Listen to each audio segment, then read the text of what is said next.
Hello everybody, this is Jack the Rambling Raconteur, and I hope everybody's had a fantastic weekend, having a great start to your week, and obviously safe and well. This weekend I read the play Ghosts by Henrik Ibsen. Most, if not all, of the Penguin Classics editions of Ibsen's plays use little paintings by Edvard Munch, and this one is The Sick Child. The color's not great on this one. A number of the others are quite fantastic and, of course, terrifying. But Ghosts is I want to say, middle play, later play, sort of, yeah, middle period. 1881, and it induced incredible outcry throughout Norway, Denmark, continental Europe. The first production of Ghosts was actually in the U.S. in Chicago because of some of the themes that it involves as a play. I've read a number of Ibsen's plays. I think the first one I read was Doll's House, or A Dollhouse, in high school, and I absolutely hated it. It was one of those situations where you're exposed to literature with deep ideas, and you're 16, and somebody tells you, this is fantastic, and you go, yeah, no, it's not. Around the same time as I was hitting the Canterbury Tales, I read, and I loved those. I read Doll's House and absolutely hated it. I read Midsummer Night's Dream by Shakespeare, absolutely hated it. And of course, I deeply love both of those works now. Now I'm half a lifetime later, about twice as old now as I was when I first read those books. So Ghosts by Ibsen. I've read a number of Ibsen's works. Doll's House, very much have developed a stronger opinion and feeling for that work. The Wild Duck, I read it right after our first daughter was born, and it evoked emotions that I hope never to experience, and I cannot see a time when I will return to that work. However, I read When We Dead Wake, which is sort of Ibsen's last major play. And I read that. It's in this same volume with Ghosts, and I loved it. I read Peer Gynt, and I just, that was fantastic. So I've kind of worked through some different Ibsen plays, and this year I went for Ghosts.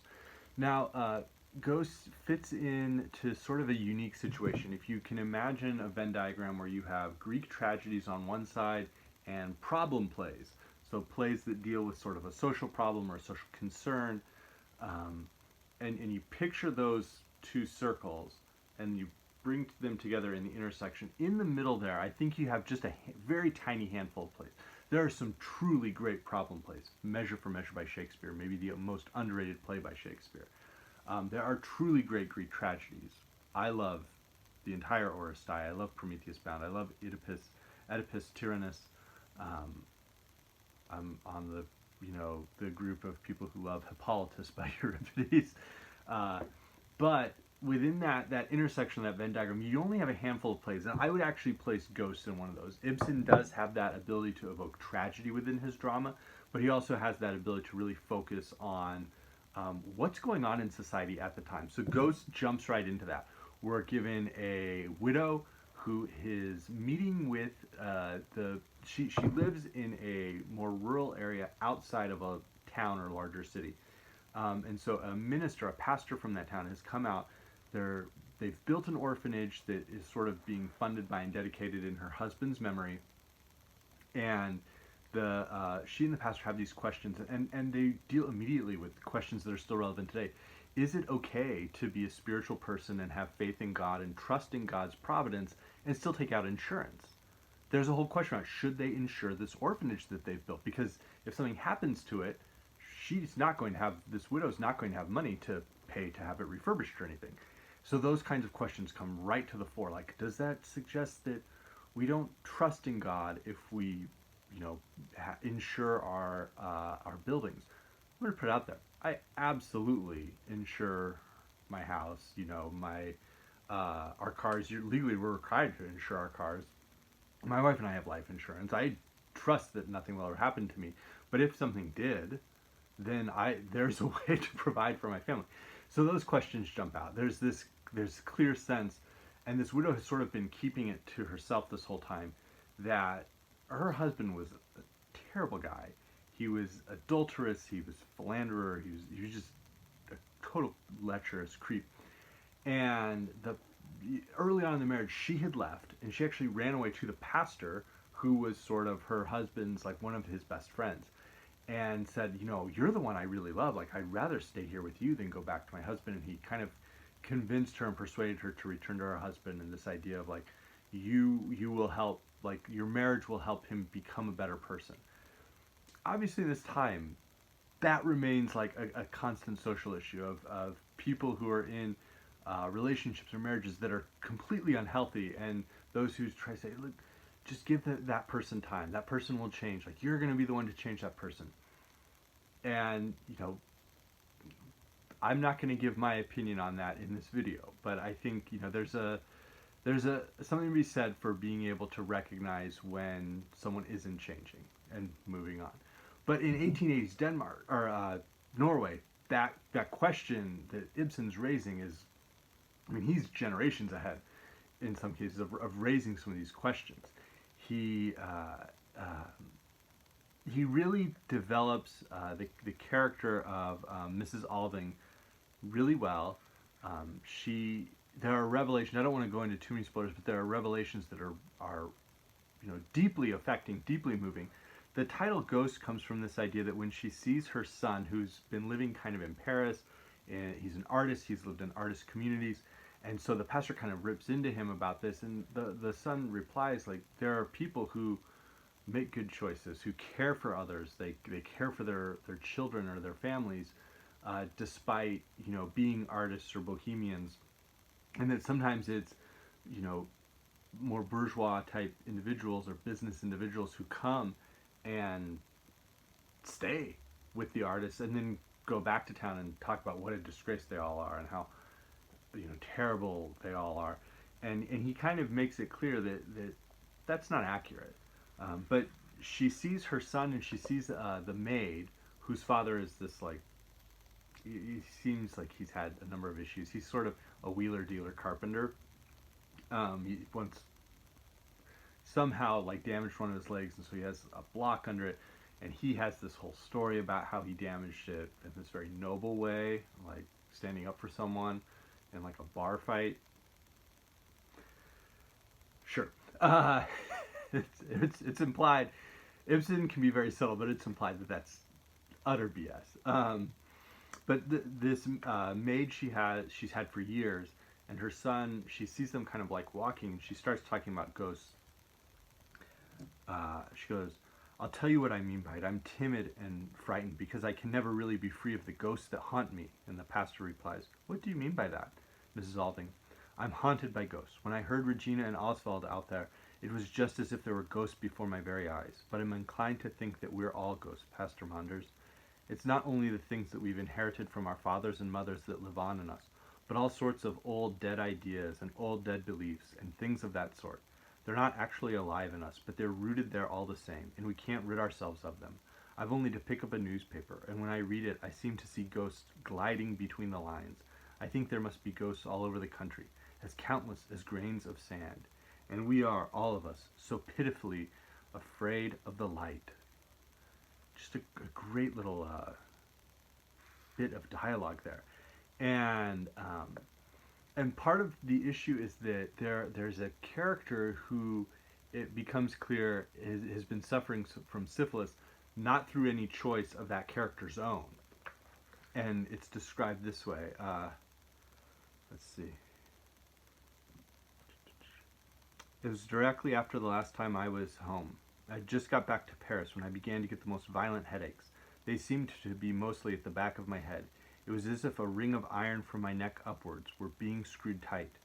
And the other character replies, and then? At first I thought they were only the ordinary headaches that I used to get so badly when I was small. But they weren't. I soon realized that. I couldn't work any longer. I wanted to start on a big new picture, but it was as if my skill had failed me. All my powers were paralyzed. I couldn't collect my thoughts. My head seemed to swim, and everything spun round. Oh, it was terrible. At last I sent for the doctor, and I learned the truth from him. And bringing something like syphilis into a play in 1881 in Norway. It just created enormous scandals for Ibsen.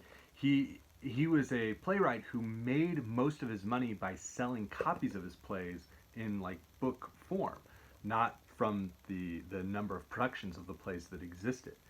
I read in the introduction something like a dozen performances or a half dozen performances of a play. That might be, you know, a good thing. Um, and so Ibsen, you know, wanted to get this play out just in time for Christmas. And of course, you can imagine what happened there. It was a scandal. He later sort of, you know, had success with many other plays. This is a middle play. He had an entire later period of great success, but Ghost was certainly a controversial play for Ibsen. In terms of other works it made me think of, well, in terms of problem plays, Alcestis by Euripides is sort of the other one I would put in that Venn diagram intersection.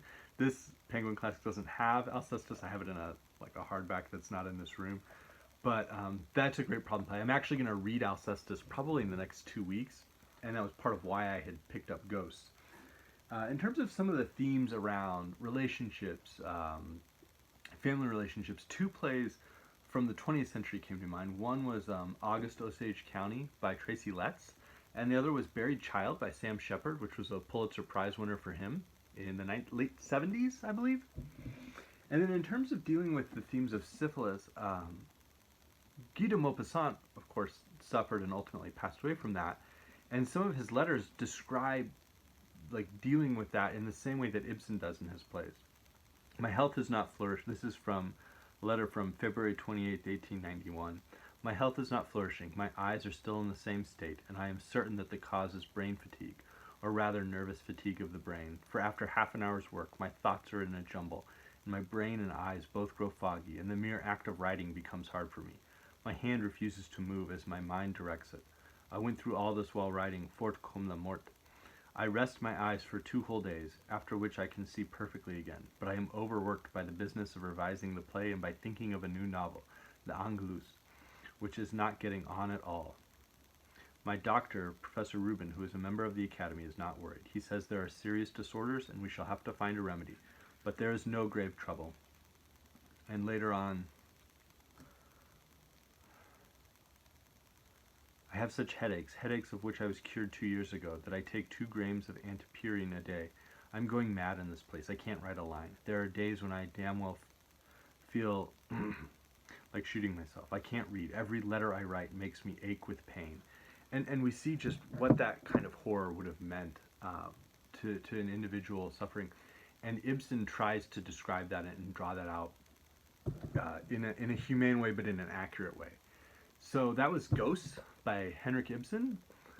Don't read it right now if you're, you know, frustrated or feeling depressed from the social distancing and quarantine with the public health crisis. But it's a very powerful play. It was a play that's going to stay with me. And of all the Ibsen plays I've read, I think Peer Gynt is my favorite. But this one definitely made an impact. And it's one that I'll return to sometime in the future. So I don't know if anybody else has read this. Let me know. If you've read Buried Child by Sam Shepard or August Osage County by Tracy, let me know if you liked those. I think you might enjoy Ghosts as well. So thank you, BookTube. I hope everyone's well.